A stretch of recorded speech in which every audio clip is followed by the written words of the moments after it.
there's one from Fariha. I also often ask, what activities do you like to do for team building? Yeah, I think that's As a great suggestion. Yeah, good one, Fariha. And same with Avita was asking about this one.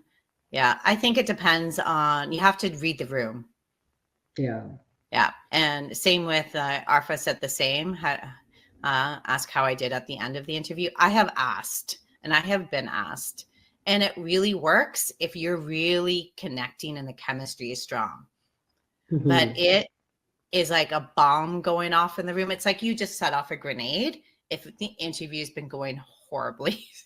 So you really need to read the room. Yes, absolutely. Okay. Would a good question to ask would be, if I were currently sitting in my 1 year review, what would I have done in Hmm. this year to say I excelled in my role? Yeah, I like Absolutely. that. Yeah. Absolutely.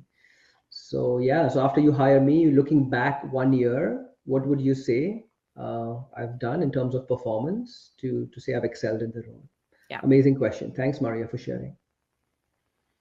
Okay. And Avita did ask this, like, how do you handle answering a question that you weren't Hmm. expecting? We did answer that earlier on. So I'm hoping that this, you're able to go back and watch. But it was essentially like a pivoting in to showcase what you do have knowledge about or how you can learn about the knowledge. Or you can ask them to ask the question at the end if you just needed more time to prepare an answer. And if you really mess up an answer during an interview, you can save it in the thank you email. So you can say, you asked me this question and I don't think I answered it right, well enough. So Yeah. here, having thought about it, here's what my answer would be. They ask you a technical question that you couldn't think of an answer. You can do some research and being like, I immediately went home and looked up how to do it, and this is how you would do it. So, well, let us know any more questions. Yauhan, what would you say some best practices are for after the interview? Yeah, so just just two best practices with regards to after the interview. So after the interview, you definitely want to follow up. So actually, just before the interview is done, you want to ask them, so what are the next steps in the process, right?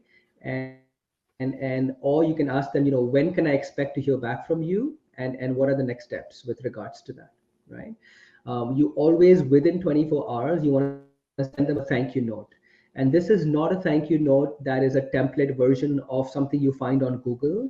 Mm-hmm. Be very, very specific with your thank you note. And there are three things you want to say in your thank you note. Well, first off, you want to thank them, right? You want to express your gratitude. You want to thank them for their time, for their interview, and all of that. The second is, you want to pick one or two things from the interview that either you had a great discussion on and you would like to continue that discussion, or something that really interested you about what the interviewer said, and you want to hone in on that, right? So in our discussion today, we spoke about the ATS system that you use. I am super eager to be using that ATS system again because that's my favorite one. Or in the interview today, we heard about your strategy for 2024. I'm super excited and looking to contribute my digital skills to grow company in the new year, right? So say one or two things that really resonated with you, and then you want to end off by just again, just a note of gratitude and asking them, right, when can I expect to hear back from you, and eagerly awaiting to join the team and add a lot of value to the team.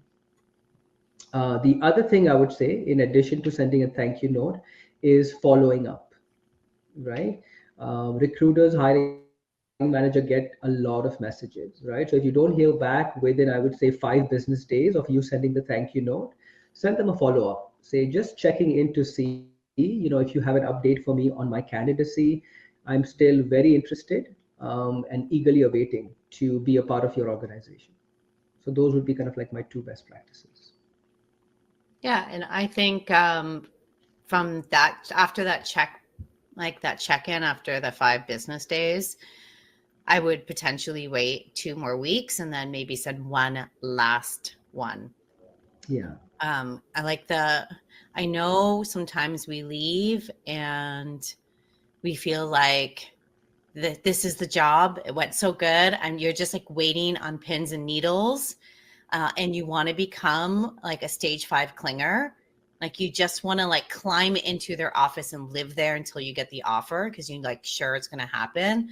I like to think about it like a bag of popcorn that we put in the microwave. You wanting to email or follow up through phone constantly. It's like you opening the door constantly and then popcorn never pops.